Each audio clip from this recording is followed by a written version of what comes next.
Well, it wasn't the start that the Golden State Warriors wanted. They're now 0-1 to start the season. I've got Kylen Mills with me to break down what went right. There were some positives in this game, but I think there were also a lot of negatives. Obviously, we're breaking it all down next. This is Locked On Warriors.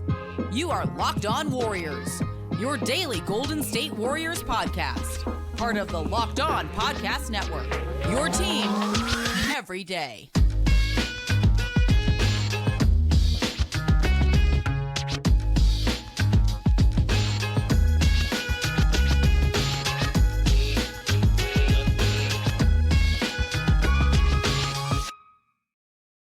Thank you for making Locked On Warriors your first listen every day. We're free and available wherever you get podcasts and on YouTube. We're part of the Locked On Podcast Network, your team every day. You can follow Kylen Mills on all social media platforms at her name. Super easy, Kylen Mills, at Kylen Mills. And you can follow me, Cyrus Saatsaz, on Threads at Dog Wild. Kylen, great to see you. We had an immediate reaction last night. Went live for the post-game show. It was disappointing. What was your reaction, and what is your reaction a day later now to the Warriors starting off the season 0-1 after their loss last night to the Suns? I think that there were some positives to take away. Certainly a disappointing finish. I don't think the game was like a total loss or a total wash, a total embarrassment. I thought there were some positives that came away from it. Of course, the way the game finished was disappointing. The Warriors gave themselves a chance to win. It was really exciting to watch them battle back. They were able to really close the gap after they were trailing. What were they trailing at halftime again, Cy? Oh, they were trailing by 15. It was 15. I would say 16. Okay, 15. Yeah. They were trailing by 15 at half. They had that huge third quarter. It looked like the third quarter dubs were back. And then to me, though, a big problem last season was also closing games. The Warriors weren't quite able to do that. They weren't quite able to execute down the stretch. And hopefully that's something they can clean up. But this game wouldn't even have been close, and I think the Warriors would have been much farther along if it weren't for a couple things. There were a couple of untimely turnovers there down the stretch. Jonathan Kaminga had one, and then to me, the rebounding was a big problem. We talked about it, going into the season side because of the Warriors' lack of size. There were some times we saw that was an issue last season, and really in the postseason, to me, it stood out because the Warriors, when they get beat up on the glass, they struggle to win games. And last night, there were a number of second chance points and offensive boards that the Warriors gave up that were critical. The final numbers, I think, when it comes to points in the paint, that was another concern. I just think still the Warriors got beat up a little bit. I don't know what the final numbers were in terms of second chance points, but it was one too many. And to me, if the Warriors had cleaned that up a little bit, they could have won this game outright, no questions asked. Yeah, the Warriors lost the second chance point battle 26-20. That's oftentimes indicative of either turnovers, offensive rebounds. You mentioned the glass. I'm totally with you, and that was one of the things I highlighted last night. They got killed on the glass 60-49. And then in terms of points in the paint, they were outscored 48-44. But I'm with you. I think last night's game in a lot of ways reinforced what a lot of people have felt. And I think you echoed this sentiment as well. I've echoed this sentiment, which is that this team is small. And, we were clamoring for just one more player, maybe like JaVale McGee, which the Warriors never followed up on. I saw something in the preseason we did that was interesting and I liked, which was a twin tower lineup where you saw Saric oftentimes playing power forward, and then he was paired alongside either Looney or Trace Jackson-Davis, who we did not see in the game at all. I guess I want to ask you real fast here before I start playing some sound, and I got a lot of interesting statistics as well. But were there any issues that you saw in terms of rotations, in terms of players who you wish you would have seen last night that you did not see, or were you happy with the minute distribution? I would like to see more Moses Moody. To me, Moses Moody was one of the positive takeaways from this game. I thought he played really well. I think his defense has come a long way. Good shot selection. He knocked down the shots that he was open and that he needed to. 4 for 6 from the floor, I believe. 2 for 4 from 3. Finished with 11 points. He had 11 points in 14 minutes. I do believe he went in a couple minutes late in the game, but at some point it was 11 points in 14 minutes. He grabbed a couple of rebounds. He had a couple of steals, as I mentioned. Nice defensive performance, also a block. So he was one of the big, I think, shining bright positive takeaways from this game. I would have liked to see him even get more minutes in the rotation. Like I said, I feel like he was at 14 maybe by the end of the third. I can't remember when he got those last couple minutes in, but I would have liked to see him utilized even more. And then I don't know. I'm not impressed with Corey Joseph. Hate to say it, but I'd love to see Brandon Pajemski get some run. That was something that after watching those preseason games, I was hoping for, was getting to see Pods get some minutes in the rotation. I would like to see him possibly get worked in. Like I said, Corey Joseph just did not impress me. In terms of anyone else in the rotation, I was a little bit surprised. I know one of the big talking points has been Andrew Wiggins not being in the closing lineup. That was interesting. I don't think that was necessarily wrong, though, because I did not think Andrew Wiggins had a great game. In terms of anyone else getting more minutes, I mean, I think Kaminga had some issues. I mean, I thought he looked good early, but then, like I said, some of the late game execution to me wasn't quite on for Kaminga. He did have an untimely turnover down the stretch, but I thought overall he was good. So I don't know necessarily. I think he had over 20 minutes that he needed a ton more. So I guess those are some of my main takeaways. And then I don't know, man. Klay Thompson, still think he's got to raise the level. He was one player that I was underwhelmed by. In addition to, I just mentioned Andrew Wiggins, I didn't think have his best night. Yeah, no, Andrew Wiggins, I thought had a horrible night. I'm gonna break his numbers down in just a minute. You real quick, you mentioned Corey Joseph. I don't think anyone was saying was highlighting positives from his output. Again, he played just 3 minutes and change in last night's game. Had zeros across the board except for 1 rebound and 1 assist. He was a -12 in the plus minus. Again, in just 3+ minutes, and that was his stint was in and out, and that's it. I'm totally with you in terms of Brandon Pajemski. I want to see the kid play. You brought up Wiggins being pulled late in the game for Jonathan Kaminga. And Kaminga, I thought he had a good game, not a great game. Yeah. He got into foul trouble early. He had 3 early fouls. Yeah, he did have the fouls. Yeah. Yeah, that affected his minutes a lot. And then he had the 2 missed free throws toward the end. It was almost oh my God, Cyrus, those missed free throws. You made me I think I blocked that from my memory. Dude, Jonathan Kaminga has to figure out the free throw issue. Like, that is something I'm ready to rant about, because I'm sorry, I do not understand when professional basketball players cannot shoot free throws. Last season, Jonathan Kaminga was right around 64% from the free throw line. Like, that should not be acceptable. You should be in the gym every single day shooting 100 free throws. High school players shouldn't have a higher free throw percentage than a professional basketball player making millions of dollars a year, whose job is literally just to practice basketball all year. Like, that blows my mind. Oh, I was so frustrated when that happened, because those free throws could have been a critical swing there down the stretch in the final moments of the game. And how do you miss both? Like, I mean, it happens. Like Saric, for example, at the end of a game in the preseason, missed 2 free throws. LeBron is notorious. But Jonathan Kaminga has regularly missed free throws. And yes, there are other players as well. But like I said, I just don't get it, because I'm like, dude, like, if you train all year long, like, I just don't get how you don't spend that time in the gym to figure out how to, I don't know. And he was a perfect 4 for 4 before that. I mean, I was going to say the positive of that is at least he's getting to the free throw line, because that was a huge issue last year. And him and Chris Paul, that's one of they're 2 of the only players on this roster who actually can get to the line, or actually drawing fouls. But you're right, missing those was costly. But it was surprising to see Steve Kerr even playing him at the end over Andrew Wiggins. One of the criticisms for Kerr has been how rigid he normally is, how set he is on certain players and rotations. And here's some sound. Kerr was asked about that in terms of playing Kaminga over Wiggins. Wiggins again was awful. I mean, I'm going to break his numbers down in just a minute, because he was also really bad defensively, and in addition to his ineptitude offensively. But here is Steve Kerr, courtesy of NBC Sports Bay Area, talking about that end of game decision. You said before the game, the closing unit's going to be something everyone has to understand. Yeah. It could be you close basically with Kaminga over Wiggins. Did not look like Wiggins was, at 100%, or this was his kind of game. Was that mostly because of what you saw from Wiggins? Was that because of what you saw from Kaminga? I'm sure it was part of both.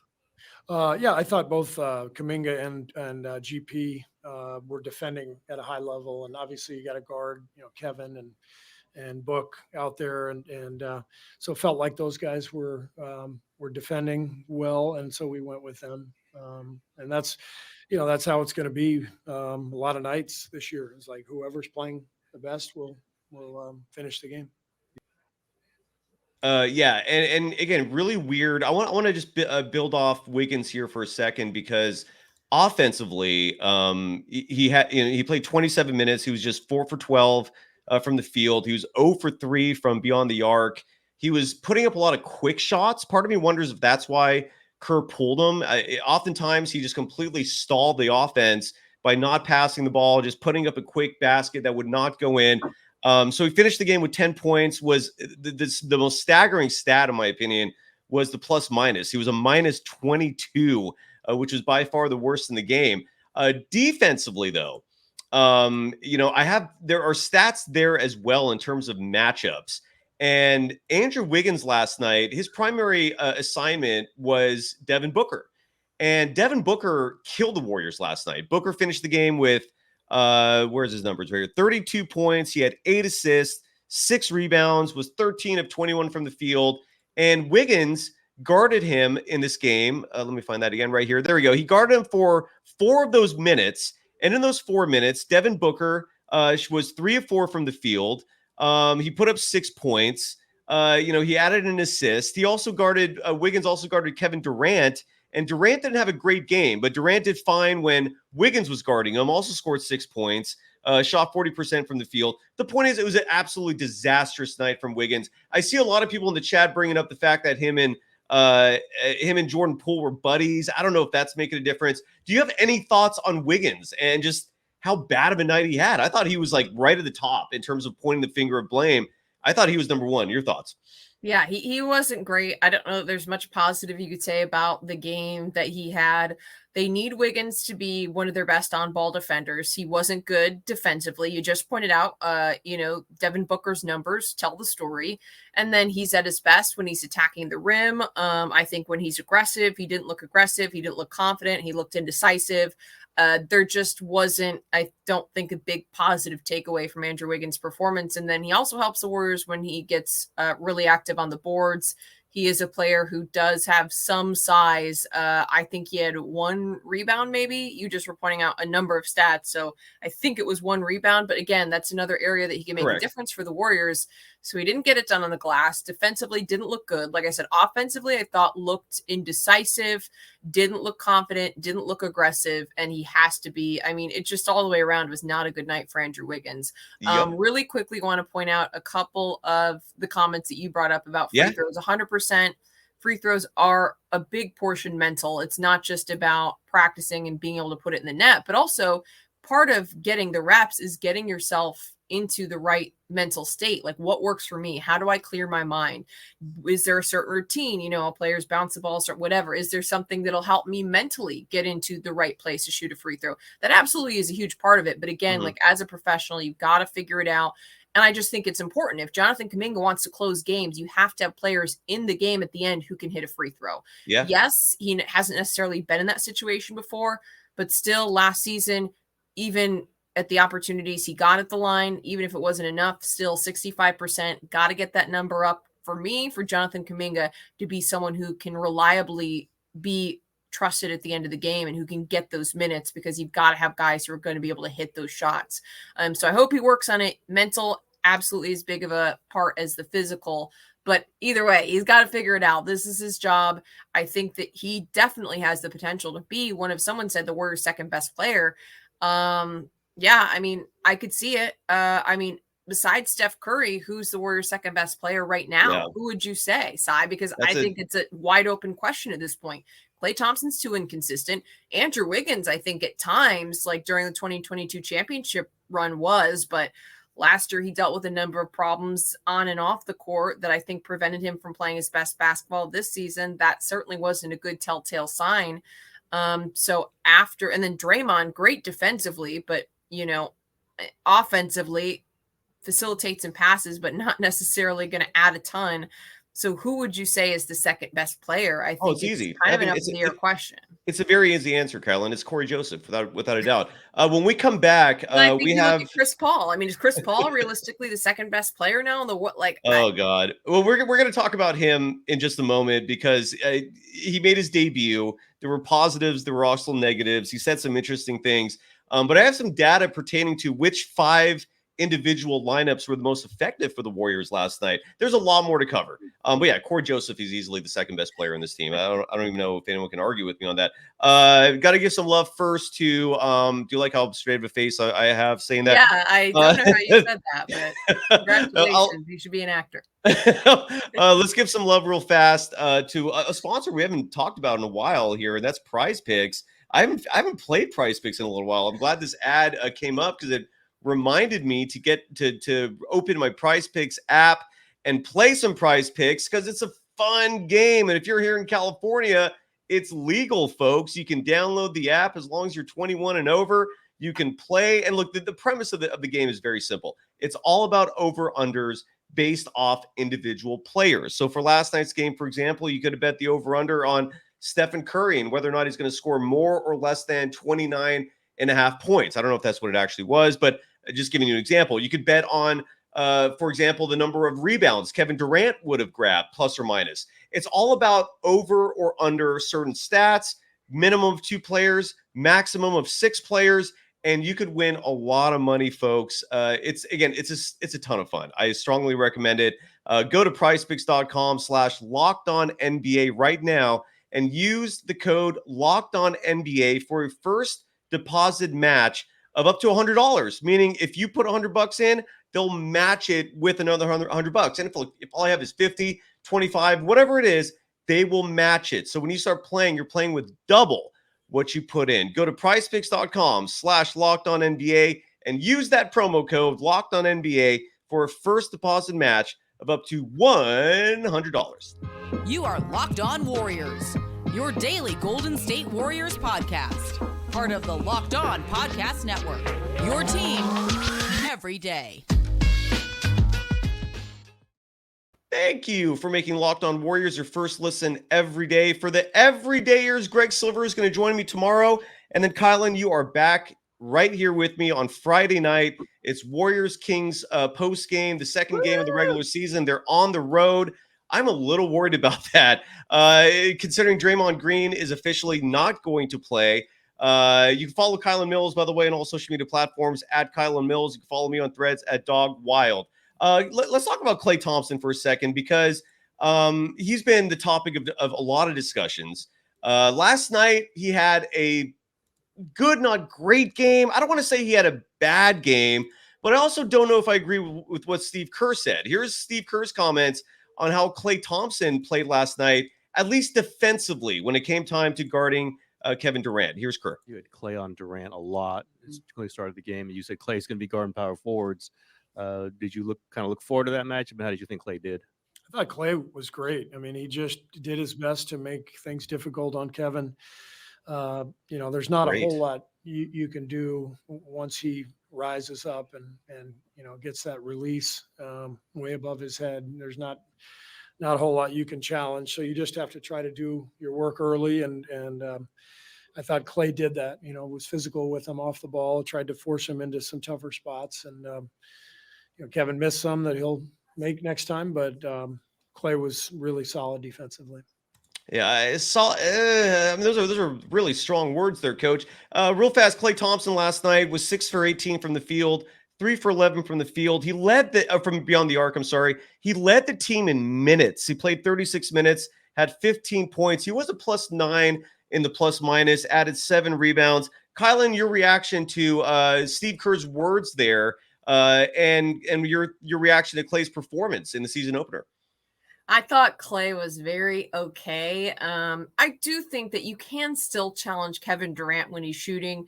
Steve Kerr does make a great point that Kevin Durant First of all, he's long, he's lanky, he has long arms, and he does have a super high release. So you see that elbow like really high, and he's able to get over defenders. But still, you can make his life difficult. You can make it difficult for him to rise up. You can still challenge shots. So to just say like, well, Kevin Durant's going to score. I mean, there is some truth to that, but I think you still can make his life difficult. I just defensively. Offensively, I just thought it was a very okay night from Klay Thompson. There really wasn't anything he did to me especially well. But I still think, yes, what Douglas Mikes just said. I don't know that I was super concerned about Klay. To me, Andrew Wiggins was the big mystery and question mark as to why he was struggling so much. I think Klay will be fine. Yeah, I don't know. Just like what's going on with Andrew Wiggins? It was very strange. And Steve Kerr said, he's not playing his best. He's not quite there yet. But like, why not? I was like kind of perplexed by that because I don't know that he ever gave like an explanation like, oh, he's been dealing with an injury and he's not, because that is sometimes an explanation. Now he's working his way back in. He's not quite there yet. Or he's coming off of, 2 months off for family issues like we saw last season. But I was just like, all of the guys should have been working out and getting into the best shape possible in the off season. So like, why is Andrew Wiggins like not quite there yet? I guess I didn't quite follow. Like, I don't know if there's any additional context to that, but it was just kind of like, what's the excuse here? It just doesn't make sense, Kylen. And that always drives me crazy. I don't know what the excuse is. I heard talking to my sources inside that building that Wiggins supposedly might have some sort of physical issue, but they couldn't provide specifics. We haven't heard anything in terms of injury reports. Look, Wiggins was just off. It was just a really bad game. Steve Walton just commented as well that he had a pretty good preseason, and I agree. In some of his preseason games, I thought there were some that he was okay. But I thought he had some good performances. When was the last one? I can't remember. One of the ones I think against the Kings that we broke down. I was like, okay, Andrew Wiggins is back. He looks a little bit better. So I don't know. That was just kind of a big mystery. Yeah. Wiggins was not all there last night. Absolutely. Klay Thompson, by the way, did defensively play a good game. He was matched up on Kevin Durant last night for 6 minutes, held him to just 20% shooting, only 3 points, and that was off a bucket made plus a free throw. He also guarded Aaron Gordon for 3 minutes and change and held him to no points. So I thought defensively, Klay did okay. Just like you said, it wasn't like great. I think that's a little hyperbolic, but he also did, again, the numbers do confirm what Steve Kerr said. So I guess kudos there. I researched what the best lineups were last night in terms of plus minus, because I do very excited for this. Yeah, I do find a lot of value in terms of plus minus when it comes to 5-man units, right? A lot of people are repeating what was recorded last year in terms of the starting 5 of the Warriors in terms of plus minus being far and away the best in the NBA. Now, granted, they didn't play together since December, so the sample size might be questionable a little bit. But last night, the most effective unit out there was a 5-player unit of Chris Paul, Klay Thompson, Dario Saric, Gary Payton II, and Jonathan Kaminga. And they were a +9 out there in nearly 3 minutes of play. The second most effective lineup out there was Chris Paul, Klay Thompson, Dario Saric, Gary Payton II. So those 4 were in there for both of them. And for the 5th one, you replace Kaminga with Moses Moody. And then the third most effective lineup, and I'll go with the top 3 here. In fact, I'll list all the ones that were in the positive. So the third one was Stephen Curry, Dario Saric, Gary Payton II, Jonathan Kaminga, and Moses Moody. And the 4th one, this is the last one I'll read off because the last one was their plus minus was 1. It wasn't that much of a difference. The last one, this one had a plus minus of 5, was Chris Paul, Steph, Klay Thompson, Andrew Wiggins, and Kevon Looney, this starting 5. Those were your 4 lineups that made a positive difference out there. Who were the common players in almost all of these? Chris Paul, Gary Payton II, Kaminga, Moody, and Saric. Those 5 dominated in terms of who were consistently out there producing winning results. You heard Klay Thompson mentioned in there for a couple of those. Any reaction to that? Did you find that fascinating? Is it par for course? Your thoughts? It is interesting. I'm actually surprised the first two had Klay Thompson in them because I mentioned I wasn't super impressed or overwhelmed by his offensive performance. Right. Also surprised that Steph isn't in either of the top 2 or 3. Was he in the 4th or was he in the 3rd? But he's in the 3rd. In the 3rd. So he's in one of the he was in the 3rd and the 4th. I'm sorry. Yeah. So, but still, I was surprised he wasn't in the top 2. That was interesting. But I'm not going to read too much into that. Right. I think one of the common denominators for me is that Jonathan Kaminga and Moses Moody both were very effective. Very impressed with both of them. Apparently, CP3 is fitting right in. I mean, based on the numbers, we knew that he was going to come in, help with some of the turnovers, good decision making, good facilitator, can hit some shots. I think that he looks good with the Warriors so far. I don't know about what your takeaway is about his fit with the Warriors, but I do think it's interesting that by the numbers, he is very well, or has been working very well and very efficient. So yeah, I don't know if there was any that was probably the biggest surprises to me. But what do you think about Chris Paul? Do you think that he has fit in? Now, this is of course with Chris Paul in the starting lineup. So when Draymond's back, it'll be interesting to see how things shake out. Right. So here's what I said last night, and I believe this wholeheartedly. Okay. I think Chris Paul is a fine addition to this team. I don't think it's a coincidence he was in the majority of those lineups that had positive results. I don't like Steph and Chris Paul out there together. Maybe in the smallest of doses, but one thing that the Suns were capitalizing on was that small backcourt. You saw them shooting freely from beyond the arc. Those two, I mean, look, they could be the greatest 2 offensive players ever, but they're still 6'2" and 6 feet. They're not going to be blocking shots or impacting outside shooting that much. And I just don't like it. I think Chris Paul should be part of the second unit, stagger those two. Don't play them together. And going off Chris Paul, again, you look at his numbers, and I think a huge reason why last night the Warriors lost is because they shot the ball horribly. I'm going to play the soundbite from Chris Paul in just a second, but the Warriors last night shot just 10 of 43 from beyond the arc. That means they had 43 3-point attempts and shot just 23%. Chris Paul 0 for 6 from beyond the arc. Chris Paul missed a lot of all threes. of them. He didn't make a single one. He was 0 for 6 from beyond the arc.